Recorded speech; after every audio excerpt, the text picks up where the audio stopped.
Hey everyone, Stephanie here, coffee drinker, book lover, and reviewer of many things, and today I wanted to talk about space books. Whoa, space books. I thought I had more, but these are the ones that I found, and there might be some in the closet for all I know. So, I'm just gonna jump in and talk about space books because we've been loving space. That's it. We've been loving reading about space and stars. So the first one I want to talk about is the planets and the solar system. And the solar system, not in the solar system. It's the Pokeball. A lot of Pokeballs. That's what she said. So this book says all you need to know about the sun, the planets, the moon that surround it, the moons that surround it, and the first mission to explore the distant treasures of outer space. So this book is nice. I'm sorry that my it's a little fuzzy, but hold on, maybe I can fix that. Light. I use my phone as a flashlight. Maybe it'll help. Okay, so first and second. First, it has a table of contents, and then it talks about the solar system. And it has little paragraphs. My brain was trying to say my mouth was trying to say chapters, and my brain was like, no, stop. So we talk about the solar system, and then we go through like the sun, and you learn about like sunstorms and what a yellow dwarf is, and dark heart, and it gives you facts down here like the diameter, the surface temperature, the core temperature, the distance from Earth, that kind of stuff. And I think it's not too. I feel like it's not a bunch. Like it's not too much information at once. So you get to go through. You get to learn about Earth too, in case you didn't know this was the planet you live on. And the moon, and when we went to the moon, and a whole bunch of other stuff. And then the different planets you learn about Jupiter and its moons. And I was like, this is good information. I feel like this would be a good book for any kid who is into space. Even if they're not, like, you as the parent can read this to your younger kids. We've been reading space stuff before bed. Like, we read a page or two. And then in the back, there's a little index and acknowledgments. So that is the planet. Please don't shake that right now. That's the planet and the solar system. And, yeah. Here, you want to take this to the box? Go put it in the box for me. Next, I have the night sky, and it says the night sky holds many treasures from streaking icy comets to white-hot supernovas. This book explains what's what, includes reference maps and the major constellations. So again, we have a table of contents in case maybe your kid's doing something for school and they need to know about Orion. It's in here. And so you learn about the moon and its phases, and you learn about the Milky Way. And again, it has those facts This one is galaxy type, diameter, thickness, distance from the sun to galactical. Galactical? I tried to put two words together. Galacticor. Galaxy. Galactic core. Yes, that is what it says.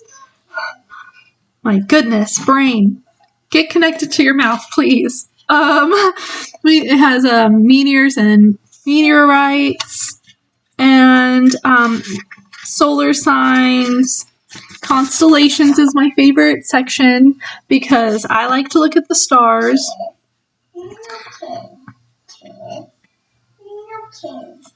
And yeah.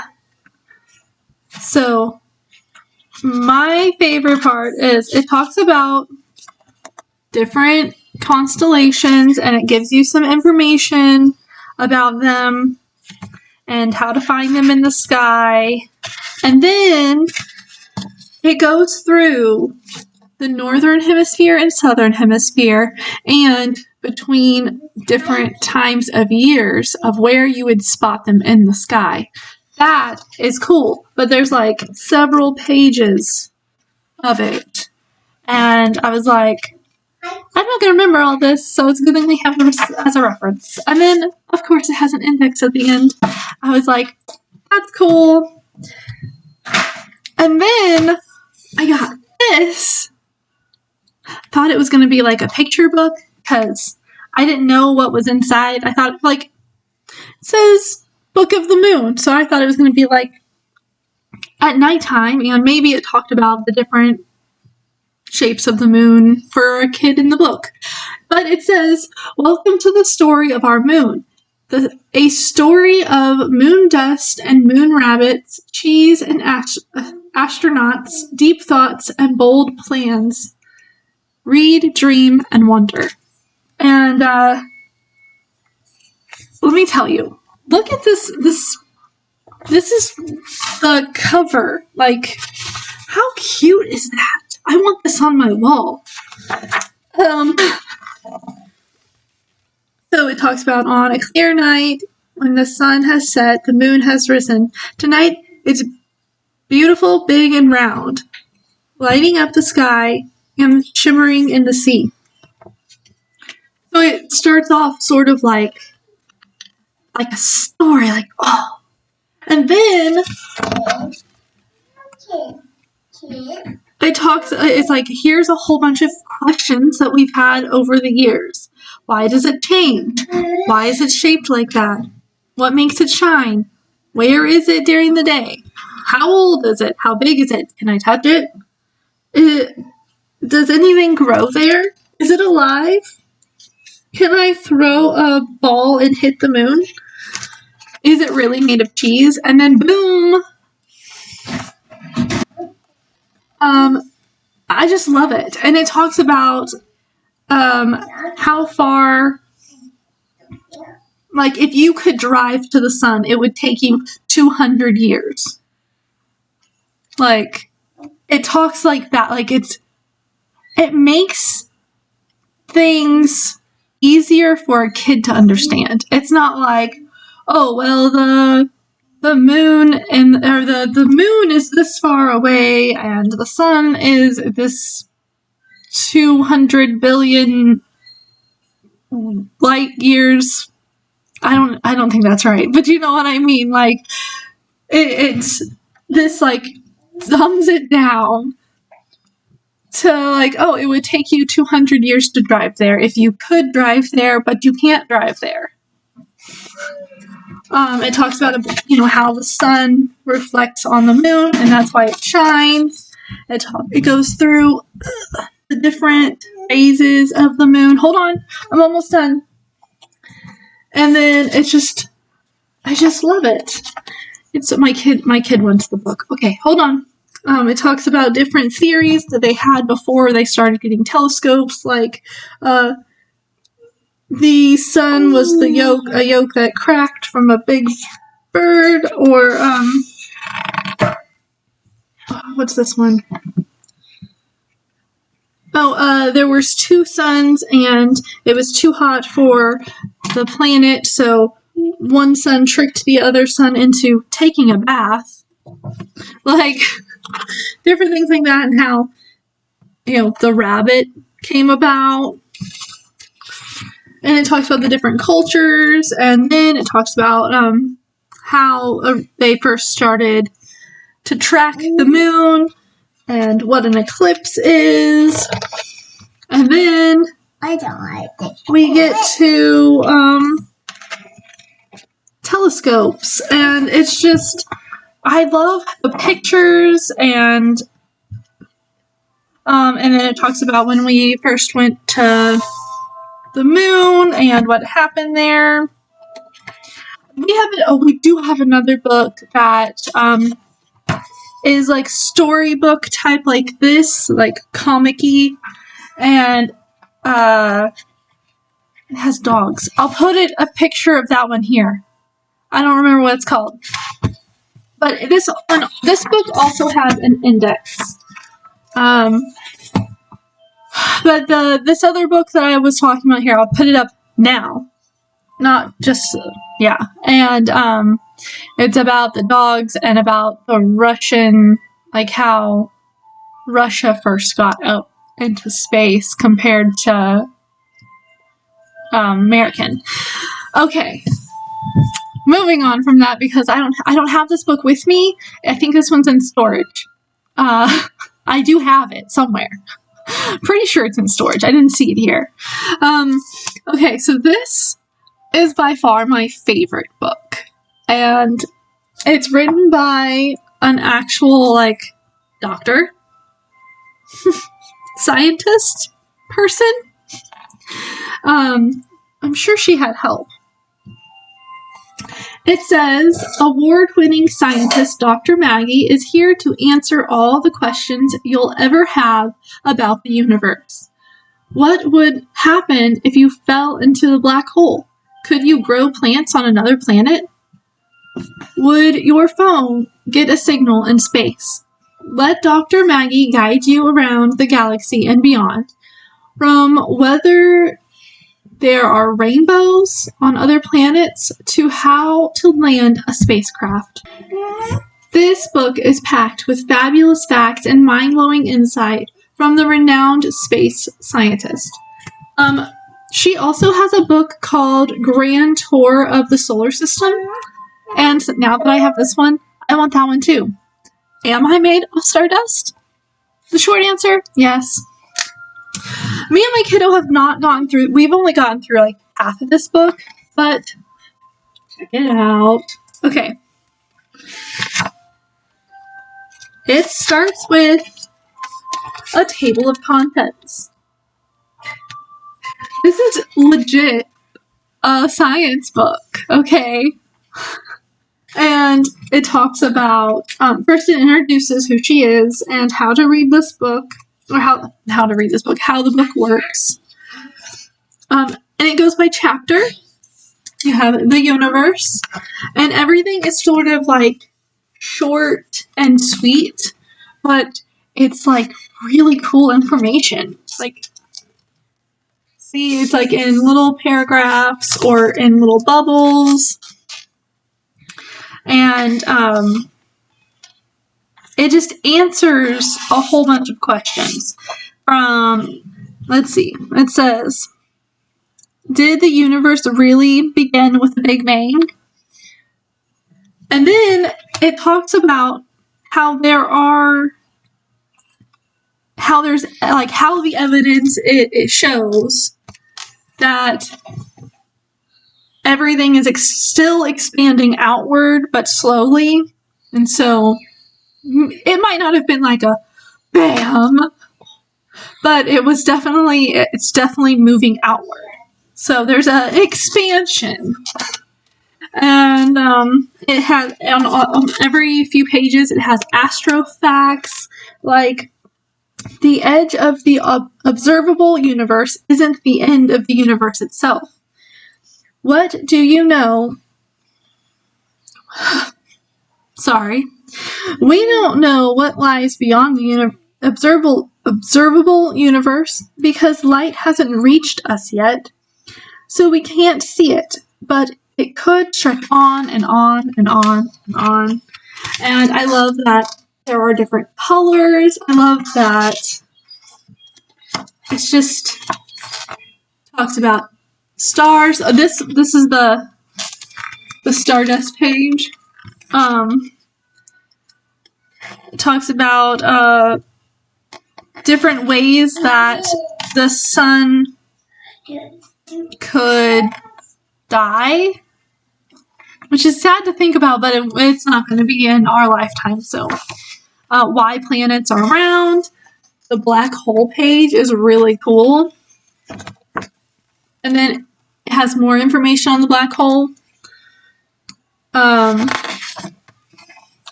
The clouds we see in the sky outside of our atmosphere. I don't know how to explain that, but they explain it very well. Other planets that are similar to ours. Exoplanets. What would an alien world look like? They're not. If there's not an infinite, this is the truth that we've seen it, they go through different possibilities. Although we don't know if aliens are out there or if they exist, we can probably tell something about their appearance by what kind of planet they live on. And what the planet's made up of and stuff like that. I don't know how to explain that without reading the whole thing to you, and I can't do that because we don't have the time for that. Milky Way, our galaxy, other galaxies, how big is the sun? Oh, here's how the universe will end. It gives you 3 different options. Why isn't Mercury the hottest planet? Did you know that Mercury wasn't the hottest planet?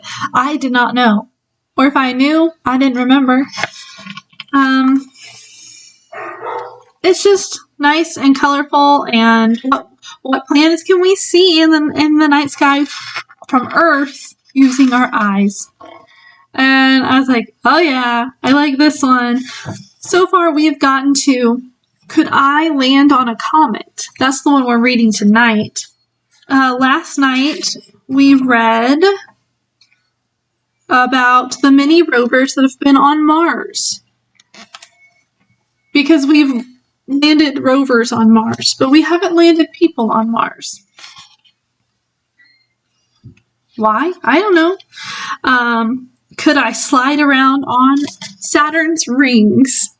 But this book is more for the older kids. I mean, I'm reading it to my 3-year-old, but it is very wordy. The paragraphs are.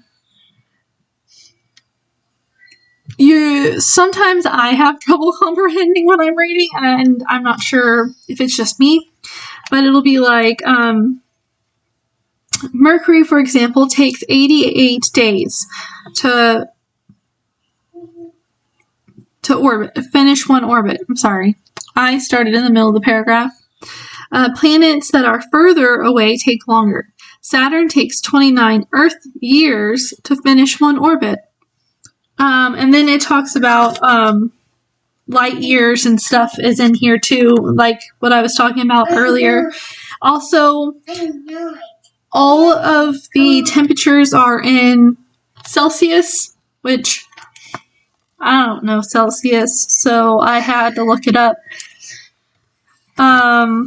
Could I use my phone in space?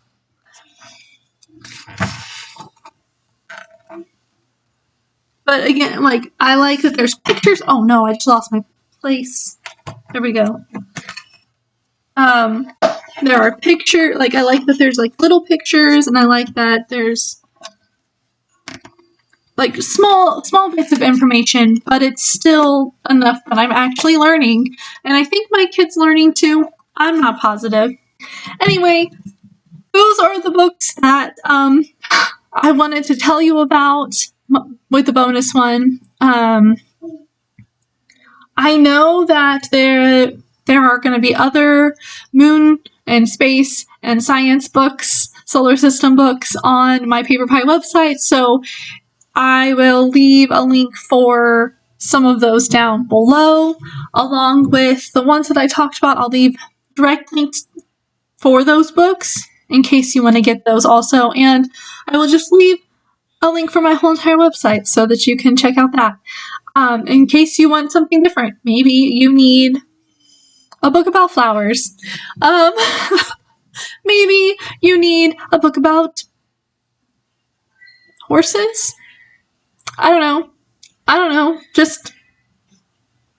You can just go check it out. Or you can ask me directly in the comment section and I'll be like, oh, yeah, let me get you a link for some books about frogs.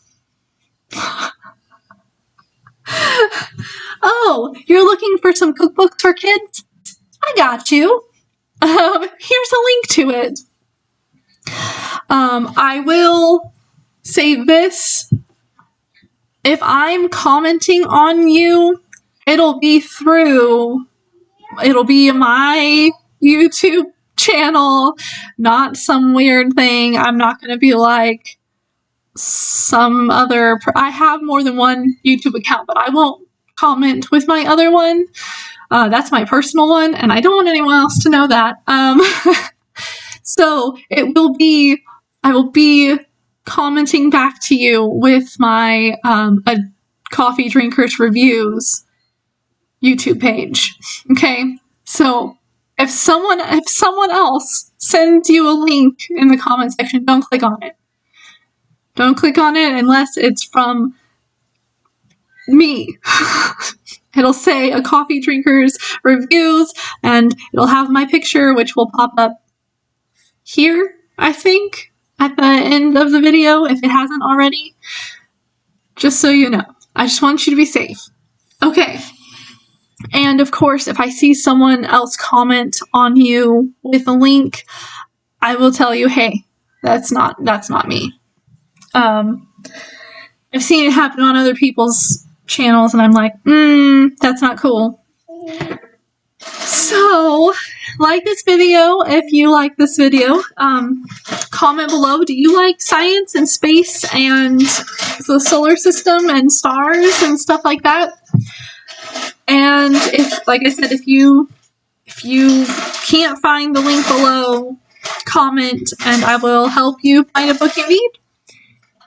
And subscribe if you're not subscribed, because I do a lot of random book videos. And I'm doing a reading challenge. Actually, I'm doing 2 reading challenges, which I need to step up on because I'm falling behind.